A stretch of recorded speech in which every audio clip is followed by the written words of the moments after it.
I don't know if we still have those pictures, those live pictures. Those were rescues going on right now in New Bern, and just dramatic rescues. We saw one gentleman being taken out of the boat into a cart, and it just breaks your heart. There have been people who have just been probably terrified for hours now, on their roofs, in their attics, and in their cars, waiting for people to come and help them. You see there with dogs, and little bitty dogs and people, and we just look at it's all the way up to their knees, and we're just that's Julie Wilson right there covering a story, and she's a dog lover, so she's all over that. She'll get that dog, that's for sure. But so happy that they're finally getting some help. They've had not just first responders, but also the Cajun Navy there, of those private boat owners who volunteer in situations like this to help out. And this is just unprecedented rainfall. That storm just stayed on the coast for so long. Steve Stewart, they're calling this a 500 to 1,000 year flood event anticipated in this area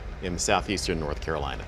Well, yeah, and think about where the rivers are. They're going to be the biggest flood, issues, and all the rain that's going to happen up here has to drain somewhere too. So they're getting the heavy rain, and they're going to have the flooding on top of that. Julie's got the dog. Julie did it. We knew she would. Get that dog to safety.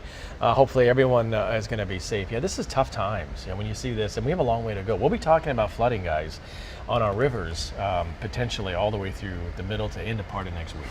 Wow, and there she is helping with that dog. She's got 4 of her own at home, at least. Well, she may have 5 now.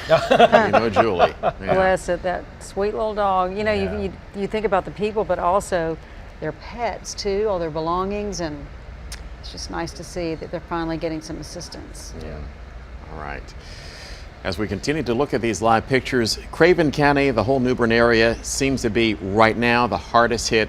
Everybody in New Bern has lost their power, and they're expecting high tide around noon there, so more water could be inundating that historic town. Yeah, it's important that they get out now.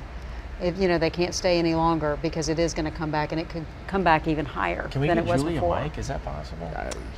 I think she may have a mic, but I don't know if she can hear us. They're trying to call her to see if she can talk to us and see what the situation is here. We've talked to some people in this area who live in, what was the neighborhood that we were talking about? In New Bern, that really, he was one of the neighbors there, lived there for 50 years. He said, I've been through storm after storm. This is the worst that he'd seen. And he was looking at his other neighbors' homes, and he said up to their cars, and up to. He just purchased a generator about 3 weeks ago, he said. Thank goodness. Perfect timing. All right, Julie, we're hoping to get her on the phone with us, and we can find out what's going on here. Yeah, she just walked by the camera there. Julie, can you hear us? Do you have your earpiece in at this point? No, not dialed in yet. Okay, all right, we'll talk to her as soon as she gets hooked up. Yeah, but an unprecedented number of calls for rescues from this area. I think the Cajun Navy said they had gotten more than 500, but early this morning we knew that there were 150 calls for rescues long before the sun came up and that we could see any of the damage.